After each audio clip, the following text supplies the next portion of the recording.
Hello everyone, this is Rahul Bhardwaj and I welcome you all to Pathfinder. आज इस lecture में हम बात करेंगे आरबीआई की तरफ से जो वार्निंग दी गई है regarding the bad loans. Bad loan आपके काफ़ी तेज़ी से बढ़ रहे हैं और इसके रिगार्डिंग आरबीआई ने यहाँ पे वार्न किया है।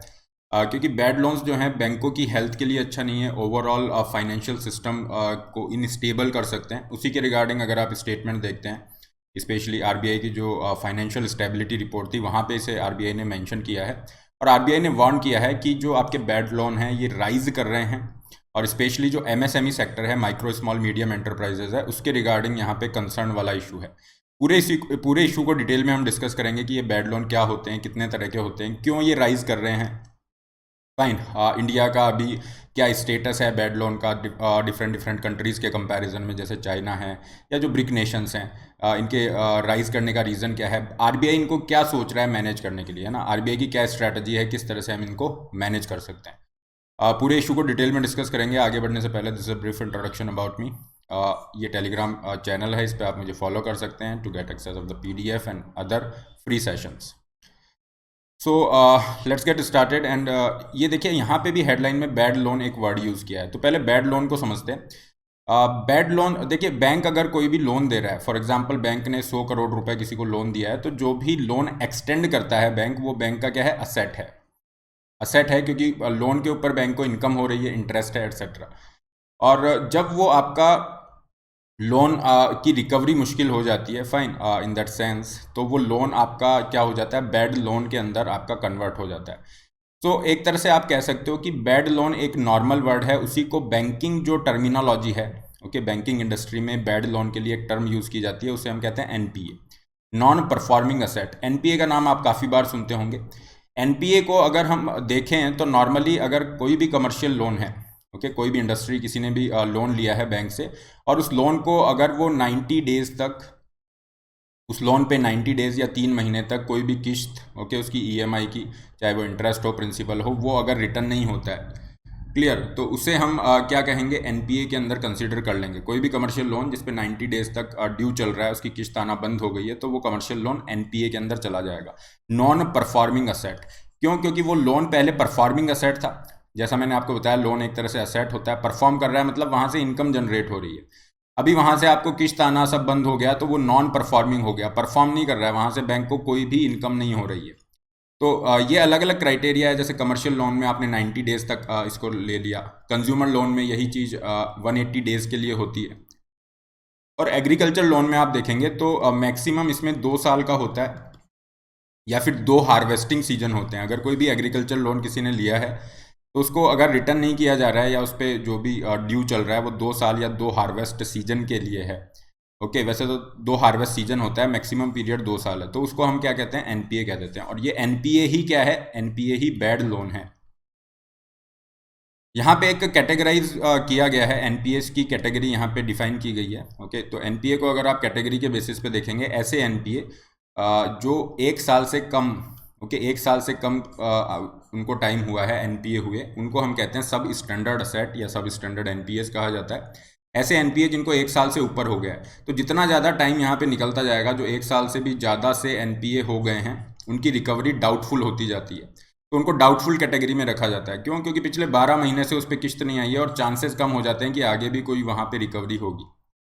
फिर थर्ड कैटेगरी है लॉस असेट, जहाँ पे बैंक क्या करता है, बैंक अपना लॉस आइडेंटिफाई कर लेता है। लॉस इन दैट सेंस, जैसे बैंक ने मान लीजिए 100 करोड़ दिया, अब वो एनपीए हो चुका है, 3 महीने तक कोई किस्त नहीं आई है, अगले 15 महीने तक भी किस्त नहीं आई है, तो वो डाउटफुल कैटेगरी में, सेकंड वाली कैटेगरी में चला गया।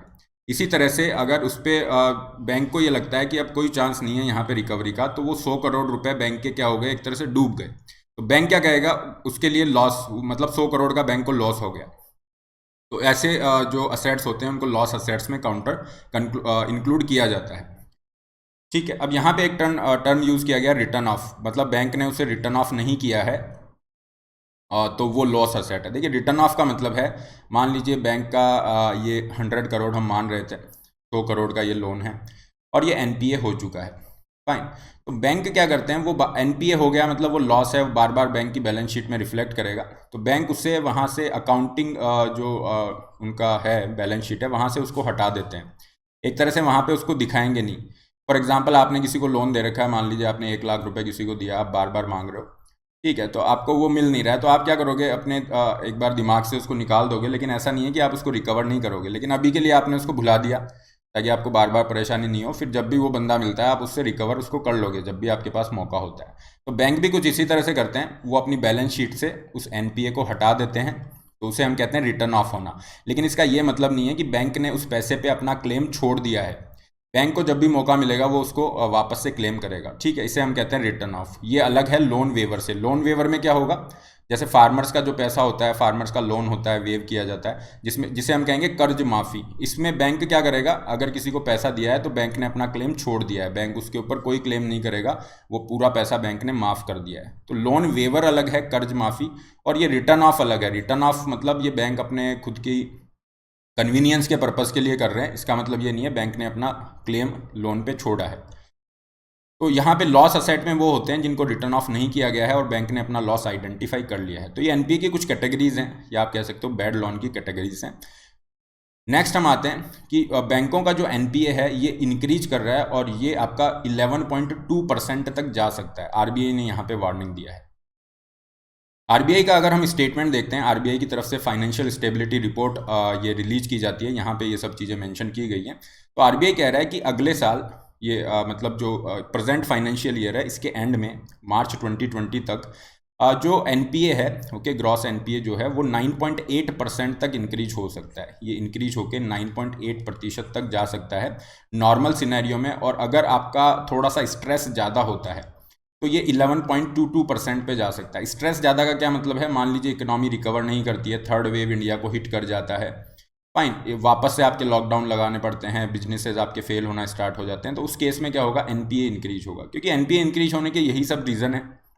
कोई भी इंडस्ट्री, कोई भी कंपनी है जिसने लोन ले लिया, वो उसको रिपे नहीं कर पा रही है, तो वो एनपीए हो जाएगा। तो यहाँ पे आरबीआई कह रहा है कि आपका 11.22% तक जा सकता है। इसी को लेकर आरबीआई ने यहाँ पे वार्न किया है, चेतावनी दी है।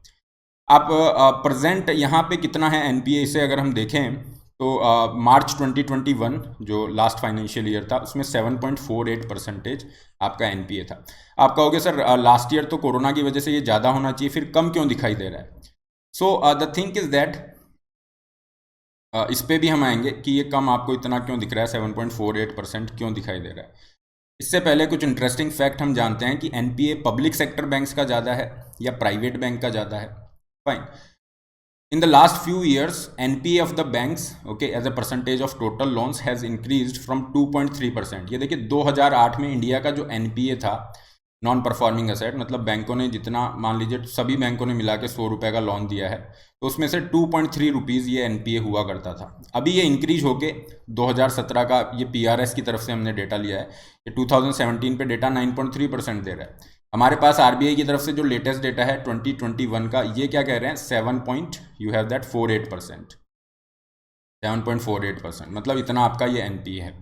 और इसमें आप देखोगे most of the NPA, okay, जो अकाउंट कर रहे हैं वो है public sector bank. Public sector bank मतलब जो जिसमें गवर्नमेंट की ऑनरशिप है, एसबीआई है, पीएनबी है, etcetera.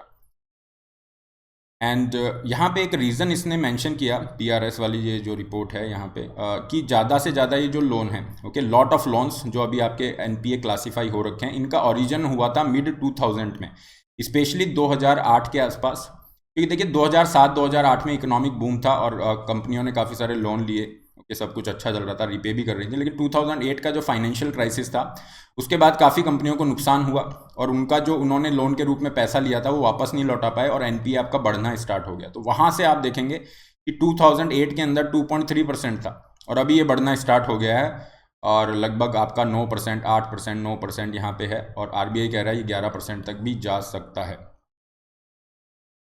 So we have that 2021, मार्च 2021 में आरबीआई की तरफ से जो एनपीए का डेटा है दैट इज़ 7.48%। ये कम क्यों दिख रहा है आपको, कम इन दैट सेंस, अगर आप 2017 से कंपैरिजन कर रहे हो या 19 से, तो उसके कंपैरिजन में कम दिख रहा है। आरबीआई कह रहा है हमने कुछ इनिशिएटिव लिए, उसकी वजह से हमने एनपीए को कम करने में हेल्प मिली है।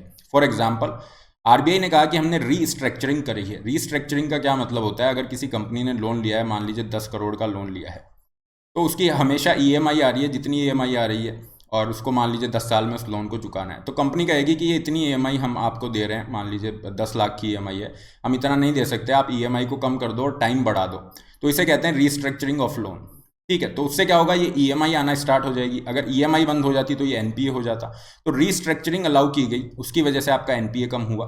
रिटर्न ऑफ किया गया असेट्स को, जैसा हमने बात की थी कि आप एक बार बैलेंस शीट से हटा देंगे यानी उसे भुला देंगे, तो रिटर्न ऑफ की वजह से एनपीए आपका कम हुआ है। काफ़ी सारे रेगुलेटरी रिलैक्सेशन दिए गए, स्पेशली मॉरेटोरियम के अकॉर्डिंग, जिसमें मान लीजिए जिन्होंने लोन ले रखा है वो किस्त नहीं दे पा रहे हैं तो उनको एनपीए नहीं किया जाएगा। तो ये सब प्रोविजनिंग, ये जो स्टेप्स लिए गए उसकी वजह से आपका एनपीए 7.48% रहा। इंडिया के एनपीए को अगर आप कंपैरिजन करोगे ब्रिक कंट्रीज से तो काफ़ी ज़्यादा है, बहुत ज़्यादा है इन कंपैरिजन टू चाइना, जहाँ पे 2% से भी कम आपका एनपीए है। ब्राज़ील में भी लगभग 4% के आसपास है, साउथ अफ्रीका में 3% है, और इंडिया के अंदर ये आपका एट प्रेजेंट हम देखें दैट इज़ अराउंड 8% है अभी, और ये इंक्रीज होकर आपका 9% से 11% की रेंज पे चला जाएगा। तो ये बहुत ज़्यादा है ब्रिक कंट्रीज़ के कंपैरिजन में। सो रीज़न क्या है? रीज़न इसके अंदर यही है कि chronic capitalism is one of that reason. Okay, बैंकों की जो लेंडिंग प्रैक्टिसेस है, जिस तरह से लोन दे रहे हैं, वो एक रीज़न है। और भी यहाँ पे काफ़ी सारे रीजंस ऐड किए जा सकते हैं। फाइन, अब हम यहाँ पे आते हैं आरबीआई ने क्या तैयारी कर रखी है। आरबीआई कह रहा है कि यहाँ पे ठीक है एनपीए बढ़ रहा है आपका, लेकिन हम पूरी तरह से तैयार हैं। ये चीज़ फाइनेंशियल स्टेबिलिटी रिपोर्ट में मेंशन की गई। किस तरह की तैयारी की आरबीआई बात करता है? फॉर एग्जांपल, आरबीआई कह रहा है कि जो capital to risk weighted asset ratio है, जिसे CRAR या फिर CAR भी कहा जाता है, capital to risk weighted asset ratio, जो कमर्शियल बैंक है उनका 16% है। इसका क्या मतलब हुआ? देखिए, कैपिटल एडिक्वेसी रेशो CAR या CRAR जिसे कहा जाता है, इसका मतलब होता है कि बैंकों ने जितना लोन दे रखा है, ओके, उसमें से जो रिस्क वेटेड असेट हैं, जिनमें ऐसे लोन जिनमें रिस्क फैक्टर काफ़ी ज़्यादा है, मान लीजिए बैंक का 5,000, बैंक ने 50,000 कुछ भी लोन दे रखा है, वाट एवर लोन, ओके, बैंक ने जो दे रखा है उसमें से हम मान लेते हैं 5,000 का ये जो है ये रिस्क वेटेड असेट है। तो उस रिस्क वेटेड असेट के लिए उसको थोड़ा सा रिस्क को कवर करने के लिए बैंक क्या करते हैं, अपनी कैपिटल का कुछ परसेंटेज, ओके, ऐसा रखते हैं। तो मान लीजिए बैंक ने 500 रुपये ऐसा कुछ रखा हुआ है, ओके, तो अगर इसको परसेंटेज टर्म में आप कैलकुलेट करेंगे दैट विल कम अराउंड 10%। तो यहाँ पे हम कहेंगे कि जो CAR कैपिटल एडिक्वेसी रेशो या CRAR है ये 10% है। ओके, ये बेसल के अंडर में नॉर्म्स आपके दिए गए हैं। इसका क्या मतलब होता है? ये जो आपका रेशो आ रहा है, कैपिटल एडिक्वेसी रेशो आ रहा है, ये क्या है, बैंक की एबिलिटी बता रहा है कि रिस्क को वो कितना एब्जॉर्ब कर सकता है। CAR means the bank, high CAR means the bank can absorb losses without diluting the capital. ठीक है, डाइल्यूटिंग द कैपिटल। तो इसका क्या मतलब हुआ? बैंकों ने 16% तक रख रखा है, जबकि आप देखोगे बेसल नॉर्म्स के अकॉर्डिंग अगर इंडिया के लिए दिया गया है 9.8 समथिंग परसेंटेज इज देयर, तो ये काफ़ी हेल्दी है।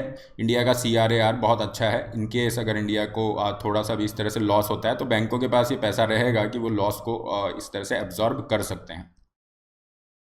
तो आरबीआई कह रहा है this is a good thing. इसके अलावा आरबीआई ने कहा कि जो प्रोविजनिंग कवरेज रेशो है दैट इज 69% ऑलमोस्ट, है ना, या फिर हम मान लेते हैं 70% है। तो प्रोविजनिंग कवरेज रेशो का क्या मतलब होता है? प्रोविजनिंग कवरेज रेशो का मतलब है कि मान लीजिए बैंकों ने जितना भी बैंकों का जो है एनपीए है ना, मान लीजिए बैंक का 100 रुपये एनपीए हो रहा है या 100 करोड़ एनपीए है, तो बैंक क्या करेंगे, अपने प्रॉफिट का कुछ परसेंटेज, है ना, अलग से रखेंगे, अपने पास जमा रखेंगे अलग से, ताकि ये जो एनपीए हो रहा है उसके लॉस को कवर किया जा सके।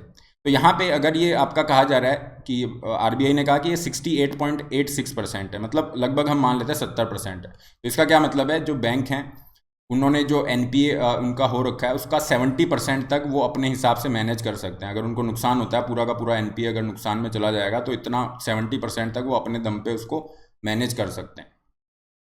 तो जितना ज़्यादा आपका प्रोविजनिंग कवरेज रेशो होगा, ओके, उतना ही अच्छा होगा, बैंक की असेट क्वालिटी सही रहेगी, बैंक की वल्नरेबिलिटी कम रहेगी, मतलब बैंक को रिस्क कम होगा। तो आरबीआई यहाँ पे कह रहा है कि हमने पूरी तैयारी कर रखी है, ओके, ये जो प्रोविजनिंग कवरेज रेशो है that is very healthy. Capital to risk weighted asset ratio भी अच्छा है, क्योंकि आपका 10% तक माना जाता है, कई जगह पे इसको 11-12% भी कर रखा है, लेकिन ओवरऑल आप देखोगे तो 16% है। तो this is a good thing. How ever the RBI report says कि कुछ नए रिस्क आपके जनरेट हो रहे हैं ना। नए रिस्क में क्या है, सबसे बड़ा रिस्क तो थर्ड वेव का है, जिस तरह से अनलॉक किया गया है, लोग हर जगह पे घूम रहे हैं, चांसेस बढ़ जाते हैं थर्ड वेव आपकी वापस हिट करेगी। तो थर्ड वेव हिट करेगी, जो फ्यूचर पेंडेमिक वेव्स हैं उसकी वजह से वापस इकोनॉमी को नुकसान होगा, कुछ लॉकडाउन लगता है एट्सेट्रा। तो ये एक सबसे पोटेंशियल रिस्क है। इंटरनेशनल कमोडिटी प्राइसेस और इन्फ्लेशन का जो प्रेशर है वो भी एक रीज़न है। इंटरनेशनल प्राइसेस में आपका क्या आएगा, क्रूड ऑयल आपका जिस तरह से बढ़ रहा है, ऑयल सीड्स हैं, ठीक है, ये सब चीज़ें। और अनसर्टेनिटी जो ग्लोबल लेवल पे रहेगी वो भी एक तरह का रिस्क है, data breach, cyber attack etcetera. तो ये काफ़ी सारे नए रिस्क आरबीआई ने कहा, और इन रिस्क को मैनेज करना जरूरी है। एक हेल्दी इकोनॉमिक रिकवरी की तरफ हमें बढ़ना पड़ेगा ताकि बिजनेसेस को सपोर्ट किया जा सके और ये जो एनपीए की प्रॉब्लम है इसे टेकल किया जा सके। इन लॉन्ग रन अगर आप एनपीए की प्रॉब्लम को टेकल करना चाहते हैं तो काफ़ी सारे रिफॉर्म करने होंगे टेक्नोलॉजी की हेल्प से। ओके, स्पेशली जो पब्लिक सेक्टर बैंक जिस तरह से लोन दे रहे हैं उस प्रैक्टिस को थोड़ा सा और एफिशिएंट बनाया जा सकता है। This is all regarding this lecture. इस टेलीग्राम ग्रुप पे आप मुझे फॉलो कर सकते हैं। इसके अलावा कोई भी इनअप्रोप्रिएट कंटेंट है इसे आप रिपोर्ट कर सकते हैं। अपार्ट फ्रॉम दिस आपके लिए बहुत अच्छा ऑफर चल रहा है अनअकैडमी की तरफ से। जो प्रॉमिस वीक है यहाँ पे अगर आप अनअकैडमी का सब्सक्रिप्शन लेते हैं 1 साल या उससे ऊपर कोई भी सब्सक्रिप्शन लेते हैं तो आपका बैंक और एसएससी की तैयारी फ्री हो जाती है। वो सब्सक्रिप्शन आपके लिए फ्री है। 1 साल और ऊपर के सब्सक्रिप्शन पे आपको अभी कॉम्बो ऑफर चल रहा है, 35% का डिस्काउंट है, जिसमें आपकी पूरी तैयारी इंक्लूड है, यूपीएससी की, जीएस ऑप्शनल, प्री मेंस, और इसकी कॉस्ट लगभग 50,000 के आसपास है। और इसमें आपको फ्री नोट्स दिए जाएंगे। ओके, 20 बुकलेट्स हैं हिंदी इंग्लिश के अंदर। इसके अलावा आपका सब्सक्रिप्शन नेक्स्ट ईयर मेंस तक वैलिड है। टेस्ट सीरीज आपको फ्री दी जा रही है। और अगर आप 2 साल का सब्सक्रिप्शन लेते हैं अनअकैडमी के साथ and still you are not able to clear UPSC examination, 1 साल का आपको फ्री एक्सटेंशन दिया जाएगा। लोन फैसिलिटी का लिंक है, ये आपकी फीस स्ट्रक्चर है। ओके, यूपीएससी की use the code RBLIVE to get 10% off. 7 जुलाई से नए बैचेज स्टार्ट हो रहे हैं तो इसमें पूरा सिलेबस कवर किया जाएगा। 22-23 वाले बच्चे जा सकते हैं। ये आइकॉनिक के कुछ एडेड बेनिफिट्स हैं, पर्सनल मेंटरिंग है, ओके, डेली डाउट सॉल्विंग है। ये फीस स्ट्रक्चर है आइकॉनिक का, इसके लिए आप जा सकते हैं। केवल ऑप्शनल के लिए जा रहे हैं, so this is the fees structure for only optional. कोई भी डाउट है यहाँ पे आप रीच आउट कर सकते हैं। हर संडे आपका स्कॉलरशिप टेस्ट होता है, इसमें आप पार्टिसिपेट कर सकते हैं। 60 मिनट 60 क्वेश्चन। अगला आपका 11 जुलाई को है। काफ़ी एक्साइटिंग प्राइसेस हैं। ओके, आप you have that iPod etcetera, ये भी ले सकते हैं। स्कॉलरशिप्स आप जीत सकते हैं, 1 साल का free subscription, free test series का बेनिफिट ले सकते हैं। अनअकैडमी अनरेवल यूपीएससी ये चैनल है अनअकैडमी का, डिस्क्रिप्शन बॉक्स में लिंक है, इसे आप सब्सक्राइब कर लीजिए ताकि आपकी preparation MCQ based exam oriented preparation आप कर सकते हैं। This is all, don't forget to like, share and subscribe. All the best, have a great day.